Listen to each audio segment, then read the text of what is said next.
Добрый день всем. Сегодня 30 апреля 2017 года и рассказываю сегодня опять про свой электровелосипед. В прошлом году я объездил на нем весь сезон, где-то 1500 километров на нем проехал в прошлом сезоне. В этом году я начал свой сезон 1 марта. Уже довольно-таки, я много не ездил. Если посмотреть по спидометру, проехал 317 километров. Это немного, я так иногда на нем езжу. Надеюсь, за сезон будет во много раз больше. Что хочу сказать. Какие нюансы после эксплуатации в прошлом году. В общем, велосипед мне ничего плохого не дал. В основном положительные эмоции. Ничего толком не сломалось. Кто-то мне предрекал, что у меня вилку вывернет и будет она плохо работать. Нет, ничего не вывернулось. Нормально, отлично, вилка справляется. И в этом году она ездит довольно-таки нормально. И ничего, дропауты справляются, вилка справляется. Что не говори, остальная вилка для мотор колеса это то, что нужно. Алюминиевая, я думаю, бы уже давно сломалась. Она намного мягче металл и не такой крепкий. Здесь все вроде как нормально. Единственное, что после того, как я год отъездил, где-то осенью уже под конец сезона в прошлом году, у меня чуть-чуть подвели мои аккумуляторы в том плане, что внутри они немножко разболтались.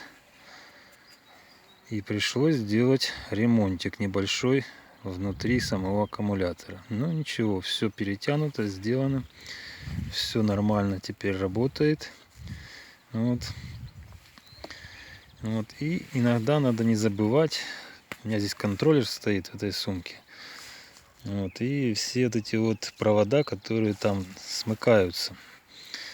То есть зажимаются, это силовые провода и просто провода. 2 силовых провода идет. Очень важный момент, там где они смыкаются, иногда проверять. И чтобы они как бы не были сильно разбалансированы, сжатыми, чтобы сильно были. Потому что бывает со временем, он здесь стоит у меня такой соединитель проводов. Он просто-напросто, если его вовремя не поджимать, сами контакты, то возможно такой вариант, что будет плавиться сама коробка эта. От того, что контакт плохой. Поэтому регулярно нужно проверять и поджимать, потому что со временем вырабатывается сам провод и начинается потом искрить и получается плавиться. Чтобы этого не было, нужно хотя бы раз в месяц проверять и поджимать сильнее. И будет все нормально. Потому что я эту коробочку поменял. Она у меня расплавилась в прошлом году. Я не знал, что так нужно было делать, хотя надо было догадаться. Но в один прекрасный момент она расплавилась. Пришлось купить новую. Ничего страшного. Ток сильный, поэтому оно дает хорошо. Так, все остальное, в принципе, работает исправно. Те все функции, которые были, они все работают. То есть и рекуперация работает, и круиз-контроль работает. В общем, и переключатель скоростей работает. Аккумулятор на 2-м году службы держит, в принципе, так же само. Разницы не заметил. Расход электроэнергии происходит так же само. То есть емкость его практически не поменялась. Если его замерить, конечно, может какие-то там сотые процента, может, оно и упало.